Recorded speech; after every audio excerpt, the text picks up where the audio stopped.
परसवाड़ा विधानसभा क्षेत्र के विधायक मधु भगत ने सोमवार को रजेगांव और हट्टा मंडल के कार्यकर्ताओं को स्नेहिल सम्मेलन के माध्यम से संबोधित किया। उन्होंने कहा कि चुनाव में जिस तरह की जीत उन्हें मिली है यह कार्यकर्ताओं की जीत है, क्योंकि इस बार वे चुनाव मैदान में जरूर उतरे थे, लेकिन कार्यकर्ताओं ने इसमें अपना तन मन और धन लगाया है। उम्मीद करता हूं कि हमारे कांग्रेस पार्टी का हर एक कार्यकर्ता आगे भी इसी तरह की ऊर्जा से कार्य करेगा और लोकसभा चुनाव में पार्टी उम्मीदवार को जीत दर्ज कराने में अपनी भूमिका का निर्वहन करेगा। उन्होंने कार्यकर्ताओं की नाराजगी को लेकर कहा कि चुनाव पूर्व उन्होंने भ्रष्टाचार, अवैध उत्खनन सहित कई जनहितैषी मुद्दों को लेकर जनता से वोट मांगे थे, लेकिन सरकार हमारी बनी नहीं है। इस कारण वे इन मुद्दों पर पूरी तरह से कार्य नहीं कर पा रहे हैं। फिर भी मैं यह विश्वास दिलाता हूं कि कार्यकर्ताओं के लिए अब वे मैदान में उतरकर इन मुद्दों के लिए संघर्ष करेंगे। तो 12 घंटे में 10,000 हमारे कार्यकर्ता खड़े मिलेंगे, बैठे मिलेंगे, चाहे उसको कमलनाथ जी को समर्पित कर देंगे, चाहे वो किसी भी नेता को हम समर्पित कर सकते हैं। ये बोला था, मैंने बोली थी बहन, भैया ये कैसे संभव? मैंने कहा ये भी हो सकता है कि मैं बूथ वाइज कलर टोपी की अलग कर दूंगा, मंडल वाइज अलग कर दूंगा और 21 उनके जो सदस्य होंगे उनकी संगठन की एक अलग पहचान बना दूंगा। मेरे अंदर बहुत भरा हुआ था कार्यकर्ताओं को, और मैं बार बार कहता था कि मैं बड़ी मुश्किल से, बहुत मुश्किल से दर्द कर रहा हूँ, क्योंकि मेरे पास खोने के लिए बहुत कुछ हो चुका था। जीतने के बाद भी मैंने अपनी जेब को लगा के मैंने विधायकी की, हारने के बाद मेरे को कोई परवाह नहीं हुई, लगातार मैंने लोकसभा चुनाव दे दिया। मैंने लोकसभा चुनाव भी लड़ा तो भी मैंने परवाह नहीं की। तीसरा चुनाव अंत में पूरे शहर के अंदर चर्चा का विषय कौतूहल मचा कि मधु भैया चुनाव कैसे लड़ेंगे, पैसे नहीं मधु भैया चुनाव। तो मैं हर सभा में बोलता था मुझे पैसों की जरूरत क्या है, मेरे तो खुद ही इतने सारे कार्यकर्ता, खुद ही इतने बड़े बड़े नोट होते हैं, इतनी बड़ी दौलत खड़ी कर लेंगे तो चुनाव अपने आप बन जाएगा। पैसों से चुनाव नहीं होता, पैसों से चुनाव क्यों? तो कहना अपन तो बैठते थे, चर्चा करते थे, क्यों भैया जी मोहन भैया?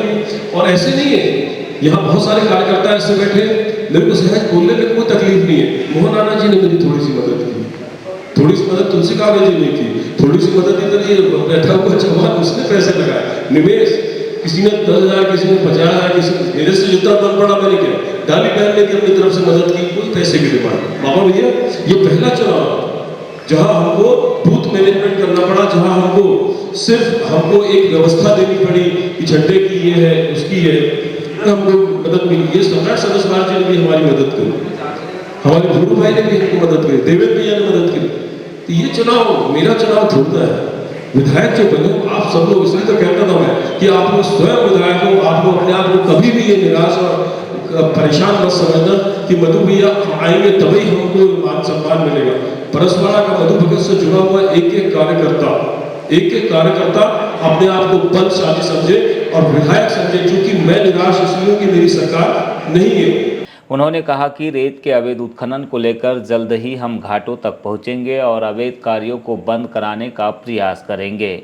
मधु भगत ने कहा कि हमारी सरकार नहीं बनने के कारण रेत के दाम वे कम नहीं करा पा रहे हैं, फिर भी सत्ता पक्ष के कुछ पार्षदों के साथ वे स्वयं लोगों को सस्ती दर पर रेत उपलब्ध कराने के प्रयास में जुटे हुए हैं।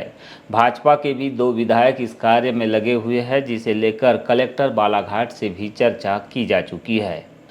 स्नेहिल सम्मेलन में विधायक मधु भगत के अलावा जिला पंचायत के अध्यक्ष सम्राट सिंह सरस्वत, जिला पंचायत सदस्य डाली कावरे, मीरा सिंगंधुपे, जनपद सदस्य भूरू पटेल, विधायक प्रतिनिधि देवेंद्र मोहारे और नवीन चौधरी सहित हट्टा एवं रजेगांव मंडल के अंतर्गत आने वाले कार्यकर्ता और पदाधिकारी मौजूद रहे।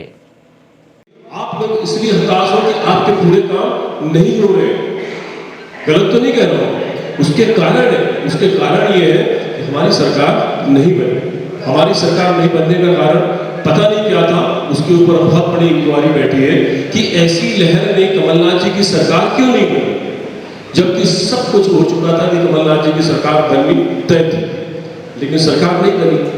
आज बिल्कुल प्रश्न उठते हैं कि आपने बातें बहुत की है, उन बातों को पूरा कैसे करेंगे, उन काम को कैसे पूरा करेंगे? मैं तो खड़ा हुआ ना, बिल्कुल मैंने कहा मन से कि सरकार मेरी बनते से मैं विधायक बनूंगा और सबसे पहले मैं 600 रुपए ट्राली रेट करूंगा, ये मैंने कहा और मैं उस पर खड़ा हूं। जिस दिन मेरी सरकार बनेगी और जिस दिन मैं विधायक बनूंगा उस दिन 600 रुपए ट्राली करके मैं प्रति ग्राम पंचायत में प्रति आवास बनाने वाले, चाहे हितग्राही हो, चाहे वो सरपंच का विकास का कार्य मैं करूँगा, ये मैंने कहा।